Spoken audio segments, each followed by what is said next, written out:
जंगल में प्यारी चिड़िया सभी पक्षियों की मदद कर दिया करती थी। कोई भी पक्षी उसे कोई भी काम कहता, चाहे वह बड़ा काम ही क्यों न हो, चिड़िया हमेशा उस काम को खुशी खुशी कर दिया करती थी। चिड़िया का कोई परिवार नहीं था। चिड़िया जंगल के सभी पक्षियों को ही अपना परिवार मानती थी।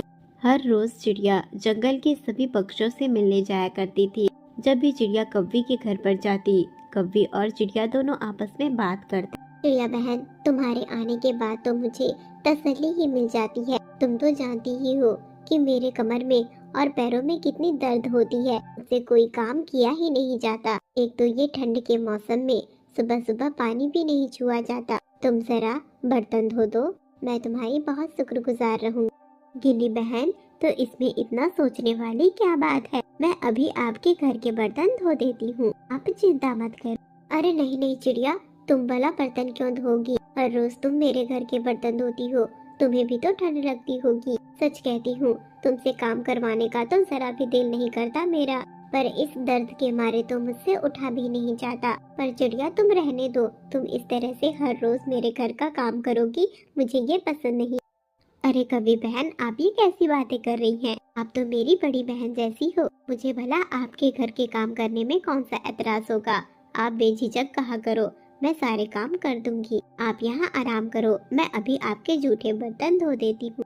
इस तरह से कहने के बाद चिड़िया कौवी के किचन में जाती है और किचन में बहुत सारे बर्तन रखे हुए थे। चिड़िया खुशी खुशी सारे बर्तन को धोना शुरू कर देती है। इस तरह जंगल के सभी पक्षी चिड़िया से अपना काम निकलवाया करते थे। दिन इसी तरह से गुजर रहा था।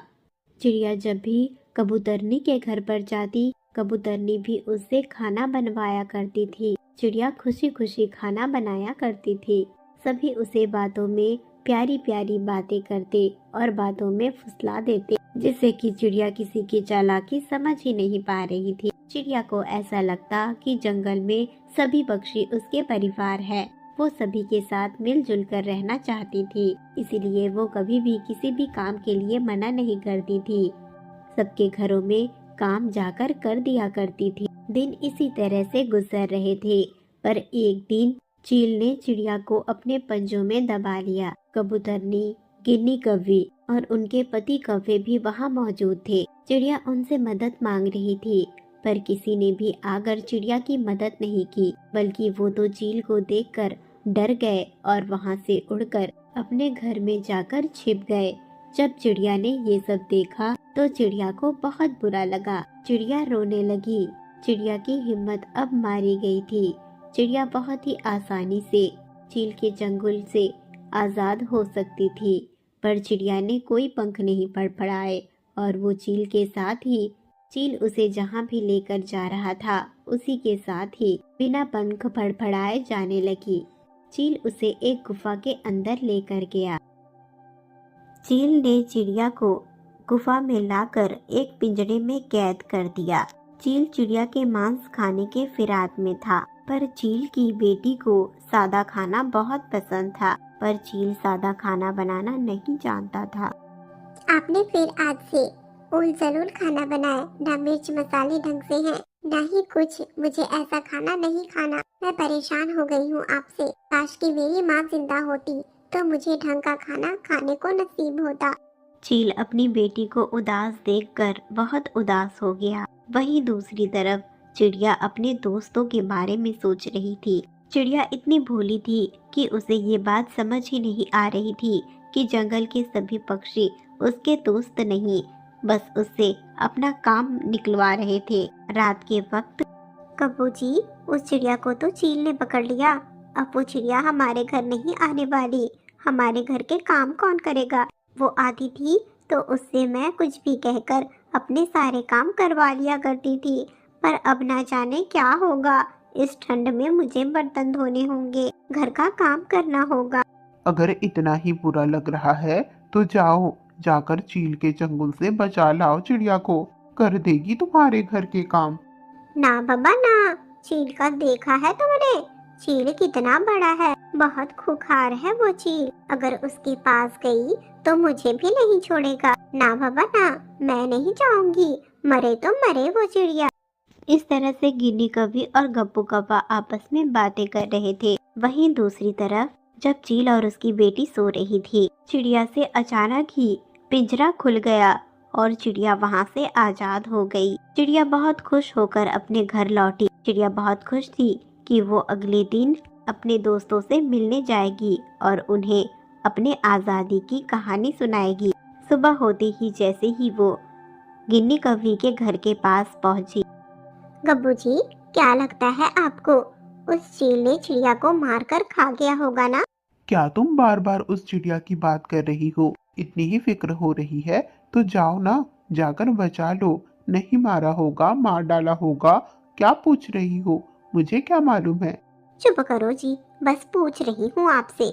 वैसे मुझे क्या मतलब, मुझे तो बस उस चिड़िया से अपना काम निकलवाना होता है। अगर जिंदा होती तो मेरे घर के काम तो वही करती थी। उसे बहला फुसला कर अपने घर के काम बहुत अच्छे से करवा लिया करती थी मैं। अब तो इतने ठंड में मुझे खुद ही पूरा काम करना पड़ता है। कबूतरनी भी कल यही बता रही थी, चिड़िया के ना होने की वजह से हमें घर के काम करने पड़ रहे हैं। नहीं तो हम दोनों तो अपनी चालाकी से चिड़िया से ही अपने घर के काम करवा लेते थे। चिड़िया को कोई शक भी नहीं होता था। ना जाने कैसा दिमाग दिया है उसे भगवान ने। और आपको क्या लगता है, अगर मुझे उसे बचाना ही होता तो जिस दिन उसे चील पकड़ रहा था, क्या हम जंगल के सभी पक्षी मिलकर उसे बचा नहीं लेते? हम बचा सकते थे। सबका मुकाबला थोड़ी ना कर पाता वो चील।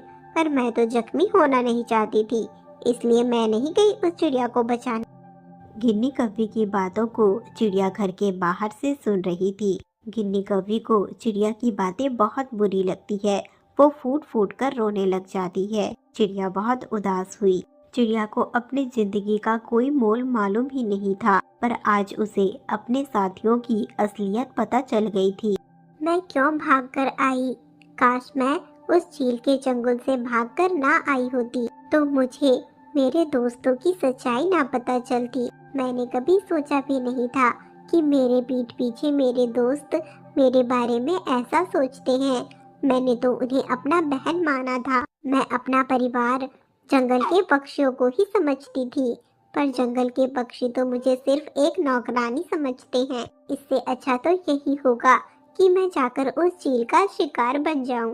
इस तरह से कहने के बाद चिड़िया उस चील के पास दोबारा जाती है और पिंजरे से आज़ाद होकर वो जो चली गई थी उसके लिए माफ़ी मांगती है।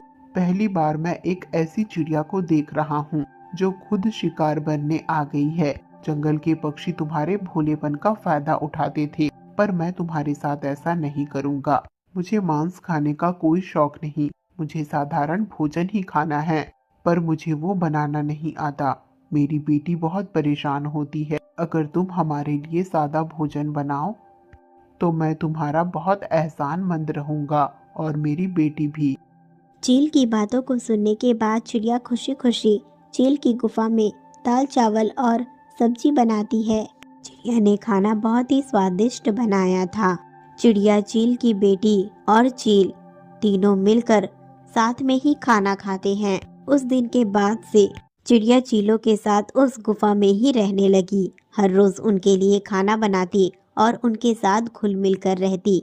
अनाथ चिड़िया की जिंदगी में चील और उसकी बेटी ही उसका परिवार बन गए थे और चिड़िया को भी उनके साथ ही खुशी महसूस होती थी।